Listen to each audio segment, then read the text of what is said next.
আমি সবচেয়ে বেশি আশ্চর্য হলাম এই মজিবুর কাকাকে দেখে। আমরা বুড়িগঙ্গায় আসছি, বেড়ানোর জন্য আসছি। আপনারা দেখছেন যে পিছনে যে পোস্তপাড়া ব্রিজ, এই ব্রিজের নিচ পর্যন্ত আমরা আসছি। মজিবুর কাকার সাথে কথা বললাম, ওনার বাড়ি হলো বরিশাল। সবচেয়ে আশ্চর্য হলো যে উনি বুড়িগঙ্গার তীরেই কিন্তু রাত দিন 24 ঘন্টা এই নৌকার মধ্যেই থাকে। কর্মবিরতির পর কিন্তু এই নৌকার মধ্যেই উনি বসবাস করে। তো কেমন করে এই নৌকায় থাকে সারা রাত্রি, কথা বলবো মজিবুর কাকার সাথে। কাকা আসসালামু আলাইকুম, কেমন আছেন? আচ্ছা, আপনি তো বললেন যে আপনার দেশের বাড়ি বরিশাল।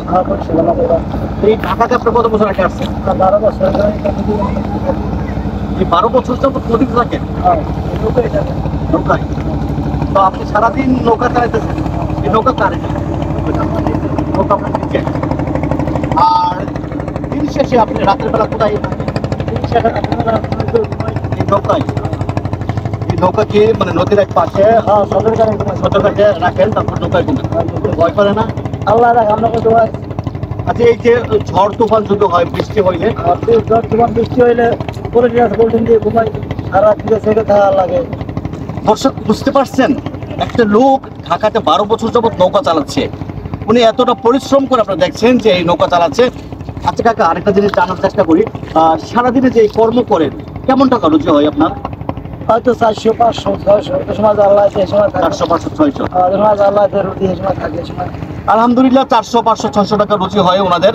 কিন্তু সবচেয়ে ওই যে বললাম যে আশ্চর্যের বিষয়, যে রাতের বেলা কিন্তু এই নদীতেই থাকে, এই নৌকার মধ্যে থাকে। এই ঝড় বৃষ্টি, যত বৃষ্টি আসুক, যত ঝড় তুফান আসুক, এই নৌকার মধ্যে পলিথিন দিয়ে, সারে কাগজ দিয়ে ঘুরে এই নৌকার মধ্যে উনি ঘুমাই। তবে একটা অ্যাডভেঞ্চার কিন্তু আসলে হয়, যারা নদীতে কিংবা আমরা খুব কম আসি, নদীর সাথে সম্পর্ক যাদের কম, তাদের কাছে মনে হতে পারে অনেক অ্যাডভেঞ্চার। কিন্তু এই যে খেটে খাওয়া মানুষ মজিবুর কাকা, ওনাদের কাছে এটা মোটো অ্যাডভেঞ্চার নয়।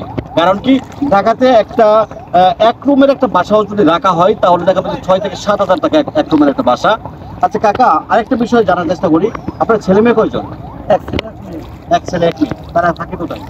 এক ছেলে বিয়ে পরে বিয়ে করে, লেখাপড়া করে, আর মেয়ে বিয়ে দিচ্ছে। মেয়ে বিয়ে দিচ্ছে। পরিবার কি দেশেই থাকে? পরিবারটা সেই কত মাস পর পর যান গ্রামে? যাই 1.5 মাস পর, 2 মাস পর। আর যে ছেলেটা বিয়ে পড়ে কোথায় পড়ে? বরিশালে? হ্যাঁ, বরিশালে। মেয়েকে কোথায়, মানে কত লেখাপড়া করে? মেয়ে বিয়ে মেট্রিক পাস।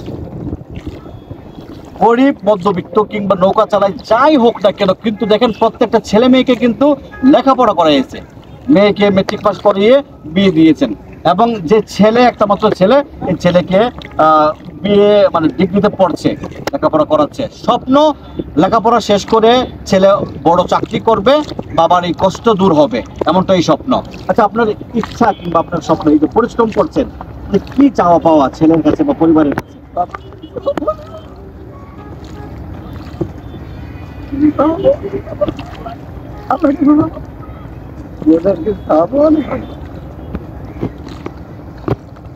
মানুষ আসলে দিন শেষে রাত পোহালেই ভোরের দেখা পাই আমরা। সারা বাংলাদেশ থেকে 64টি জেলা থেকে বিভিন্ন শ্রেণী পেশার মানুষ কিন্তু এই রাজধানীমুখী হয়। কথায় আছে, ঢাকার আকাশে টাকা উড়ে। টাকা তো এমনি এমনি উড়ে না, কিন্তু প্রত্যেকটা মানুষ যারা পরিশ্রম করে, খুব কঠিন পরিশ্রম করে, তারাই একমাত্র সেই টাকাকে ধরতে পারে।